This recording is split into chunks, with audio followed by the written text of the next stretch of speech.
Sunlight is the biggest source of blue light, but there are man-made sources like flat-screen TVs, smartphones, and other digital screens. Although the amount of blue light from these devices is only a fraction of that from the sun, the amount of time we spend using them and the proximity of the device may play a part in the long-term well-being of our eyes. Did you know that our eye is not very good at blocking blue light? Virtually all visible blue light bypass the front of the eye to reach the more sensitive back structure we call the retina. The retina houses special light collecting cells that are important for color vision, day vision, and night vision. So when blue light does penetrate the eye, studies have shown that there can be harmful effects. Blue light contributes to digital eye strain. In one of my segments of computer vision syndrome, of which I included a link below, I have discussed how prolonged screen time leads to eye symptoms and other body symptoms. And indeed, a great deal about digital eye strain is associated with blue light. There is another character of blue light that is not eye-friendly, and that is it scatters easily and so it's very hard to focus. In effect, blue light causes a lot of visual noise which translates to poorer contrast, making the eye work harder and thus making it tire sooner. Then also, blue light may increase risk of damage of the special cells in the back part of the eye we call retina. Imagine the retina functions like a roll of film in old cameras. Blurred images form if there is damage to this roll of film. Studies have shown that too much exposure to blue light may damage the sensitive cells in the retina. However, this is not something that happens overnight.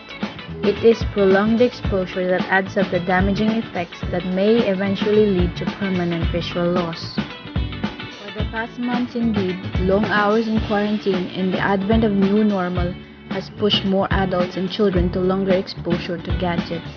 If you're worried that your child is constantly on the gadget, playing or watching to pass away time or doing serious online school, then follow the simple tips that may reduce exposure to blue light, thus mitigating its harmful effects. First, simply turn on the blue light filter. This feature is more easily accessible in smartphones. For tablets, laptops, and computers that don't have the built-in blue light filter, one may buy physical blue light filters that may work like tempered glass or a clear shield placed on top of the screen. Another alternative is to wear special computer glasses. These can either be blue light filtering glasses or multi-coated glasses which reduce glare, or photochromic lenses, which changes to a darker color under the sun. They can be available without a prescription if there is no need for vision correction. Also, it is good to adjust brightness in the display settings. It should approximate the brightness of the room. As a test, if the white background of the page looks like a light source, it's too bright. If it looks dull and gray, it may be too dark. Use room light to your advantage. Do not work with devices in a room that is too dark or too bright. Minimize sunlight and glare by using curtains. Your ambient light should only be half as bright as those found in offices. Remember too that staring at the computer screen makes you blink less. Make a more conscious effort to blink more often. Blinking helps to moisten your eyes and relieve dryness.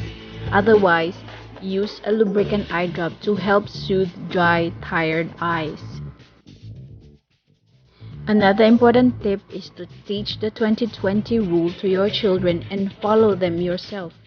This is stop after every 20 minutes of gadget use, rest for 20 seconds, and look 20 feet away. The best is to look outside the window, staring at a tree or something green. This maneuver will help your eyes relax and make you last longer before you tire. Finally, and this is very important, take a break after 2 hours with a gadget. During this break, move about and stretch your neck, shoulders, arms, legs, and back. This will reduce tension and muscle fatigue. In summary, as we come to a close, moderation is very important. Too much of everything is bad. Remember that too much exposure may cost you your eyes. So be disciplined enough to take the steps to take care of them. And so with that, I thank you for your time and for listening.